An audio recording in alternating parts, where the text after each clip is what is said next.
Hello everyone, स्वागत है आपका मेरे चैनल एडिटोरियल रीडर में। अगर आप मेरे चैनल में नए हो तो प्लीज़ मेरे चैनल को सब्सक्राइब जरूर करिए। चलिए स्टार्ट करते हैं आज की vocab.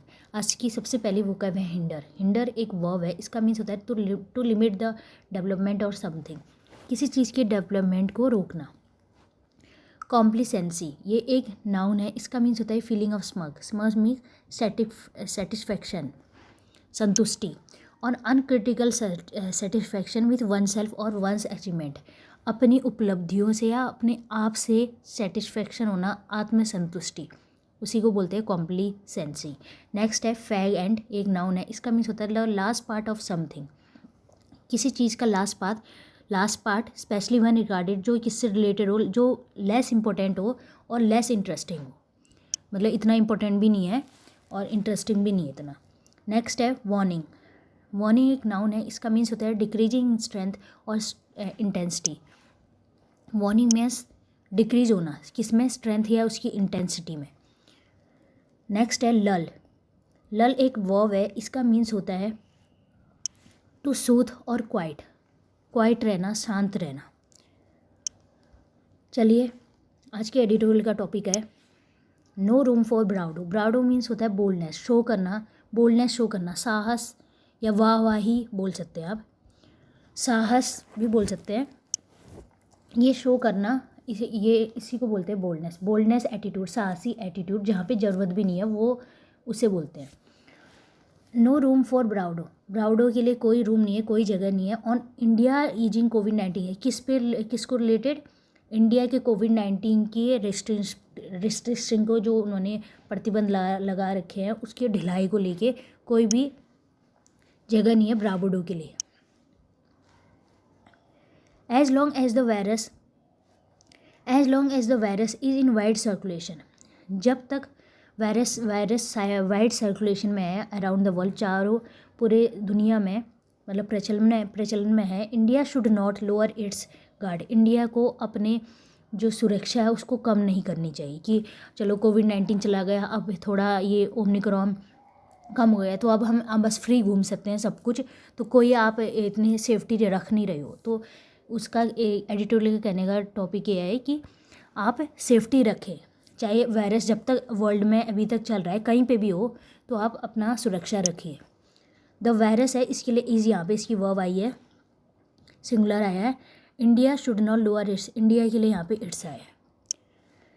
Signaling the end of the third wave that began in the last days of 2021, the government on Friday 16 asked states to review and amend or an additional COVID-19 restriction. Third wave का अंत का संकेत देखते हुए, जो किस साल start हुआ था, लास्ट डेज ऑफ 2021, जो लास्ट डेज में जो थर्ड वेव थी 2021 की लास्ट डेज में, मतलब लास्ट मंथ में जो स्टार्ट हुआ था। The government on February 16, government ने 16 फरवरी को क्या बोला, स्टेट से क्या बोला, जितने भी राज्य हैं उनसे बोला, आज टू रिव्यू एंड अमेंड और एन एडिशनल कोविड-19 रेस्ट्रिक्शन, जो कोविड-19 रेस्ट्रिक्शन लगाए थे उसको आप रिव्यू कीजिए या चेंज कीजिए, या उन जो रेस्ट्रिक्शन है उसको एंड कीजिए। एंड मीन्स को ख़त्म कर दीजिए जो भी रेस्ट्रिक्शन लगा रहे थे, क्योंकि अब तो कोविड-19 इतना है नहीं, पीक पे पहुंच गया था, लेकिन अब इतने केसेस नहीं आ रहे हैं। तो आप इस चीज़ को रिव्यू कीजिए, दोबारा इस चीज़ पे विचार कीजिए। तो ये देखते हुए गवर्नमेंट ने बोला।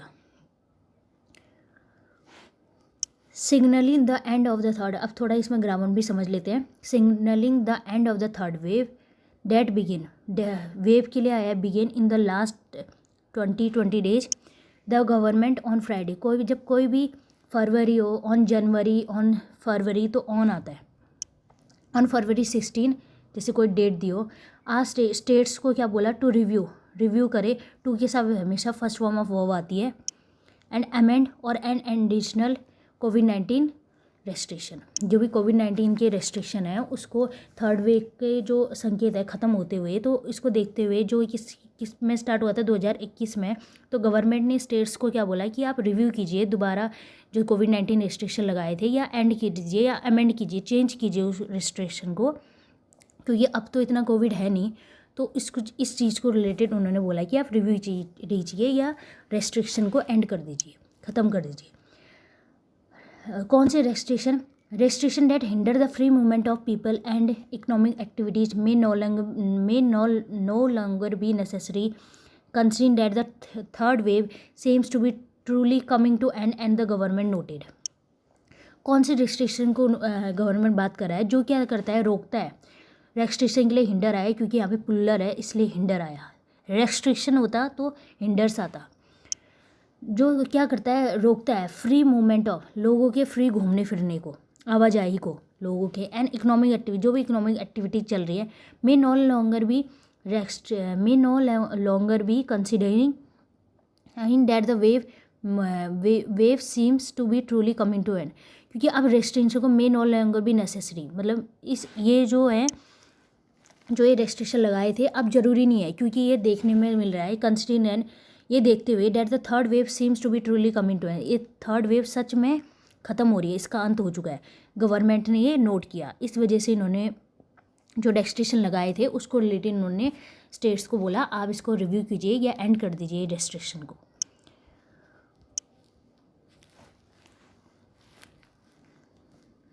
एक minute. That the third wave seems, third wave के लिए सीम्स आया, सिंगुलर है क्योंकि थर्ड वेव सिंगुलर है, इसलिए to be truly coming to an end the government, ये इन्होंने नोट किया। From less than 7,000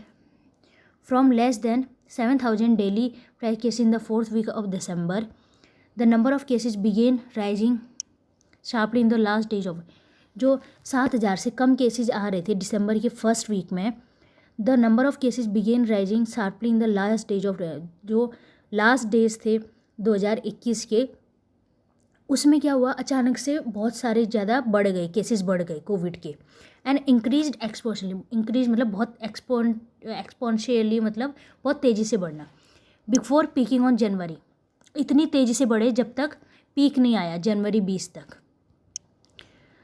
with over 3,40,000 cases are recorded, कितने लाख केसेस रिकॉर्ड किए गए, 3,40,000 केस रिकॉर्ड किए गए।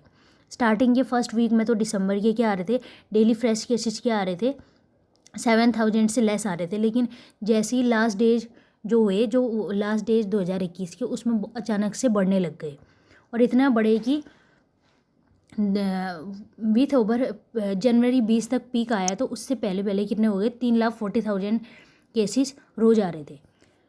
The decline in daily fresh cases, जो डिक्लाइन है डेली फ्रेश केसेस, डिक्लाइन मतलब कमी आना, daily to witness a sharp fall after peaking, ये फिर उसके बाद जो पीक के बाद जो कमी आई उसमें वो क्या करता है, ये विटनेस करता है, ये दिखाता है कि पीकिंग के बाद बहुत ज़्यादा शार्प फॉल आया, मतलब अचानक से बड़ा पीक पे पहुंचा, फिर उसके बाद धीरे धीरे बहुत कम हुआ। But relying entirely on daily basis cases might give a misleading picture, लेकिन हम डेली बेसिस पे हम अगर जो भी डेली फ्रेश केसेस अगर आ रहे हैं, अगर हम उस पर रिलेइंग मतलब डिपेंडेंट होना, रिलेइंग ऑन आता है हमेशा रिले के साथ, but relying entirely on daily cases might give a misleading picture as the government revised the testing strategy on January 10। Government ने जो रिवाइज किया था टेस्टिंग स्टडी जनवरी 10 को, वो ये जो रोज़ डेली फ्रेश केसेस आ रहे हैं वो क्या कहते हैं, मिसलीडिंग पिक्चर भी दे सकते हैं। ज़रूरी नहीं है कि बहुत सारे केसेस जो आ रहे हैं और कितने सारे ऐसे केसेस हैं जो है ही नहीं, मतलब जो हॉस्पिटल तक नहीं, वो बाहरी हॉस्पिटल तक उसकी गवर्नमेंट के डाटा के अंदर आई नहीं है, वो मिसलीडिंग पिक्चर भी हो सकती है। गवर्नमेंट ने ये रिवाइज किया इसमें, which makes only those with symptoms certain at 6 contacts of laboratory confirmed case eligible for the test. जिसने क्या बोला, जो गवर्नमेंट ने जो रिवाइज किया था टेस्टिंग स्ट्रेटजी ऑन जनवरी 10 को, उसमें क्या बोला गया, गवर्नमेंट ने क्या बोला कि जिसके अंदर सिम्टम्स है, कुछ लक्षण है, certain at risk contacts of laboratory, और जो थोड़े रिस्क में है, of laboratory confirm cases eligible जो लेबोरेटरी से कंफर्म केसेज है, लेबोरेटरी से जो टेस्ट कराए हैं वही टेस्ट के लिए एलिजिबल है, ये गवर्नमेंट ने बोला। The sale of self kit sold in many cities. जो सेल ऑफ सेल्फ किट है मतलब जो सेल्फ टेस्टिंग होती है, घर पे आप उसको खरीदिए किट को और खुद ही टेस्ट कीजिए आपको कोविड है नहीं है। तो सोल्ड मतलब बढ़े, इंक्रीज हुए, बहुत ज़्यादा लोगों ने इनको ख़रीदा, सेल काफ़ी हुई इसकी, बिक्री हुई इसकी सेल्फ किट्स की बहुत सारे सिटीज़ में। बट 10 सेल के लिए यहाँ पे आया है सोल्ड, ये बड़ा है। But the reporting of result by their users और बट द रिपोर्टिंग मतलब कोई चीज़ बताना, डिस्क्राइब करना, अनाउंस करना कि उनको कोविड है या नहीं है, तो ये बहुत कम था, मतलब पुअर था, सही नहीं था, इसमें कमी थी, लोगों ने ज़्यादा इतना इस चीज़ में ध्यान नहीं दिया, अब रिपोर्ट नहीं किया ढंग से। In addition the mild nature of disease in many fully vaccinated and previously infected people have led to complacency and reluctance to get tested. उन्होंने क्या किया, जो बहुत सारे ऐसे जो पेशेंट थे जो फुली वैक्सीनेटेड हैं और उनमें माइल्ड सिम्टम्स हैं, मतलब बहुत कम सिम्टम्स हैं इस कोरोना के, और जो पहले से इन्फेक्टेड थे, मतलब पिछली बार भी कोरोना हुआ होगा, तो माइट हैव लेड टू कॉम्प्लेक्सिव, वो क्या है, वो संतुष्ट है मतलब इस चीज़ से, कॉम्प्लीमेंसी and reluctance to get tested, और उनकी अनिच्छा है कि वो टेस्ट ना कराएं, तो मतलब अनिच्छा प्रकट कर रहे थे वो। रिलेटेंस मतलब होता है अनिच्छा, डिजायर ना होना, डिजायर नहीं है आपकी, कॉम्प्लीमेंसी मतलब सेटिस्फैक्शन, तो जिसमें बहुत कम सिम्टम्स थे वो इतना टेस्ट वेस्ट नहीं करा रहे थे। Despite the limitation in the measurement of cases the sustain decline the number of cases in the positive rate scenes the third wave peaked does indicate that the third wave is nearing it's and. जो cases के measurement को लेके जो limitation है उसके बावजूद the sustain decline, sustain मतलब लगातार सस्टेन यहाँ पे डिक्लाइन का बता रहे, द सस्टेन डिक्लाइन ये एडजेक्टिव है यहाँ पे और ये नाउन है डिक्लाइन। तो सस्टेन डिक्लाइन, अब लगातार जो डिक्लाइन आ रहा था, कमी आ रही थी किसके केसेस में, and in the positive rate since the third week peaked, और जो पॉजिटिविटी रेट है जब से थर्ड वीक पीक पे पहुंचा उसके बाद जो बहुत तेज़ी से कमी आई किसमें, केसेस पे और पॉजिटिविटी रेट पे कोविड के, डज इंडिकेट, वो क्या इंडिकेट करता है, that the third wave is nearing it's and, third wave क्या आ रहा है, अपने अंत में आ रहा है, अपने लास्ट एंड में आ रहा है, ख़त्म होने जा रहा है। And in the positive in the way पीड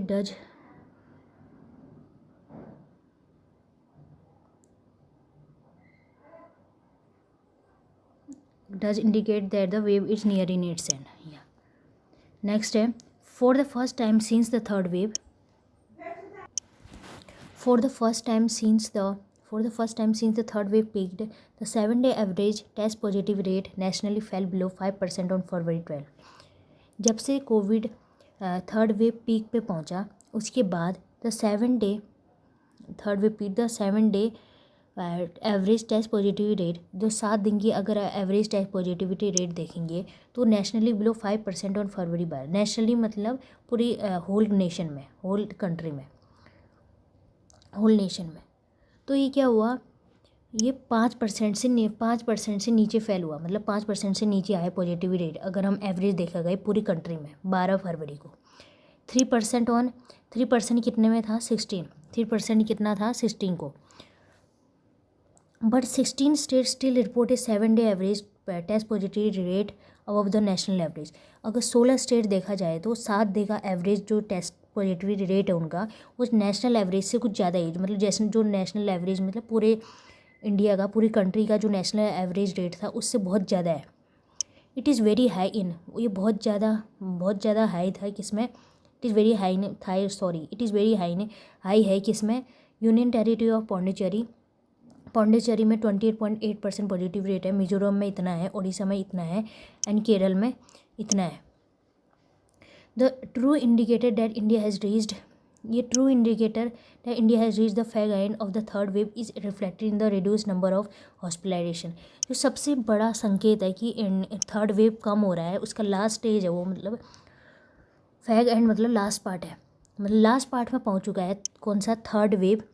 तो ये एक ट्रू इंडिकेटर है। क्या इंडिकेटर है, कौन सा इंडिकेटर ट्रू है कि ये रिफ्लेक्ट करता है कि हॉस्पिटलाइजेशन बहुत कम हुआ, कोई भी ज़्यादा लोग हॉस्पिटलाइज नहीं हुए, घर पे ही ठीक हो गए।